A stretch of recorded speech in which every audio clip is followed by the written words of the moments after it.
Greetings, and more greetings to you, good people. My name is DJ Holly, and welcome to Chitubu che content. And Chitubu chisingapwi, Chitubu chinonwiwa nemunhu wese, Chitubu chakavenekwa, chikaongororwa nana mazvikokota kunzi aiwa chitubu ichi chine content yakachena, content iri clean, content yakaverifyiwa, yakakodzera kunge ichionekwa nemunhu akaita kunge iwewe. That's why you are here today. So if it's your first time here, please hit the subscribe button and the notification bell so that you don't miss out on any exciting content uploaded. Kana ungogara uri mugaro wepanapa dangokutenda nekuita sei nekukurumidza kubhadhara rent. Well folks, zvamanje panapa pane nyaya. Ende nyaya ine nyaya vakaipa uyai mutonge mega nyaya iri panapa, because ndikada kuivhiya ndega ndiri panapa inogona kundiremera ma1. Saka ndisandapinda munyaya iyi. Kana une business raunaro rauda kushambadzirwa, ndibate namba dzangu dziri pashi, dziri pasi apa nditika. Kana une nyaya yauda kurepota, ndibate futi namba dzangu dziri pochi pa screen ka. Not forgetting mangwana, we've got a new episode yatiri kuti chii nhandaro pachitubu, nyaya pachitubu, apo patenge tichikurukura nyaya dzaswera dzichipisa dzakatenderera svondo irori raita sei rapfuura handitika. Ndakabatana neumwe DJ anonzi DJ Poison ari kuCape Town, nayo vane mapoints akaitaura. And if you want to participate pochi kuprogram iyi, ndibate futi namba dzangu ndidzodzo dzinongoshanda zvese handitika. So without wasting much of your time, nyaya iri panapa yakamira yakadai so. Rega tipinde muclip muzvionere. Ende nyaya ida tikaona clip rapera, clip tova takurukura pamusoro penyaya iyi, and then wondudza kuti dai uri iwewe waita sei. Vakashata. Iyi nyaya iyi ine nyaya yenyaya.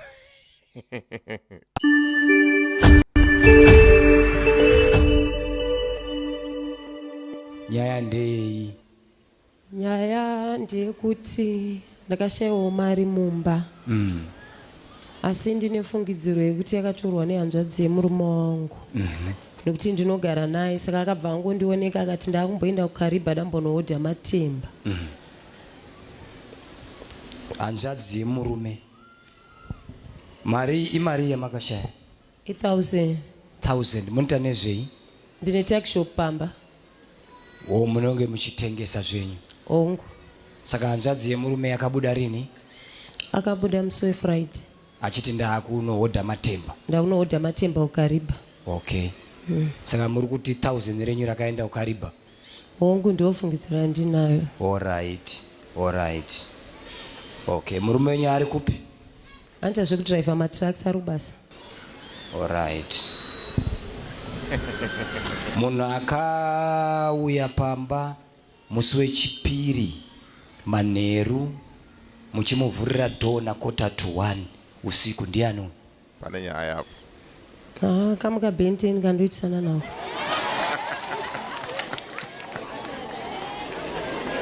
Pane nyaya. Pane nyaya. Benten. Baba vari kudhiraivha motokari kuti washandire mhuri, imi muri na Benten.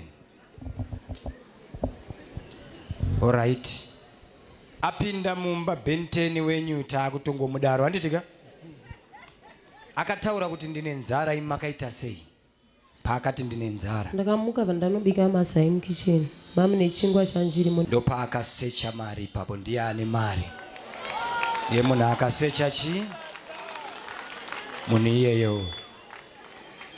Munhu waMwari, kutadza kunowanikwa ndakutokumbira kuti ndikwanise kudzoserwawo. Murume akauya ndakutoshaya ndosvikoita sei? Munongotaura kwa mari na Benten. Maoko uko.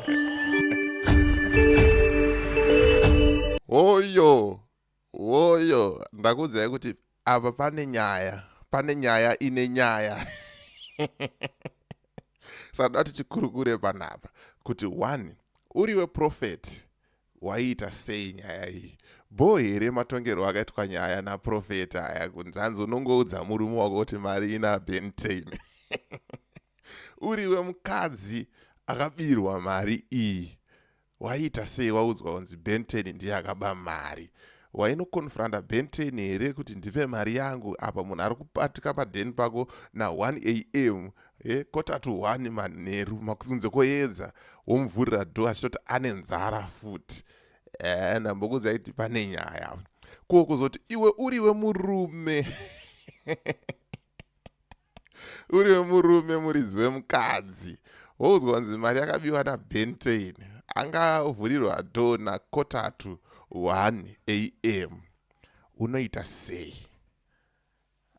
Ndo clip randangoya naro zvamanje manje kuti timbobva away from politics, away from nhamo dzedu dzenyika dzinotinetsa, away from zvinhu zvakawanda wanda, timboonesana. Isa comment mucomment section, anenge aisa comment ine musoro, comment ine brain inondifadza, ndinodzoka futi nayo panapa, ndinogona kungomitira something chekuti anogona kunakirwa. Ndisikuda kutaura kuti chii, but ndazongokusurprise aye. Saka isa comment yakapenga, usatuke vamwe, nyatsotaura maonero ako, wozeya nyaya iyi, wotonga nyaya ichi zvine musoro. Handitika munobvumirwa kudzoka kurewind momboonzwawo clip racho futi, munyatsonyora zvine musoro. Ndichaverenga macomments ndodzoka nawo panapa tokurukura nyaya. So as for me, DJ Holly and the rest of the crew behind the scene, dangokuti thank you for supporting Point 5 Creative Studios. Tosangana muvideo rinotera. Musakanganwe mangwana, I've got a new program yandambokuudza iyoyo inonzi Nyaya pachitubu. Handitika patinenge tichizeya nyaya, tichiongorora tichichaitika svondo rinoiri rapera iri. Handitika so ngatisangane muvideo rinotera.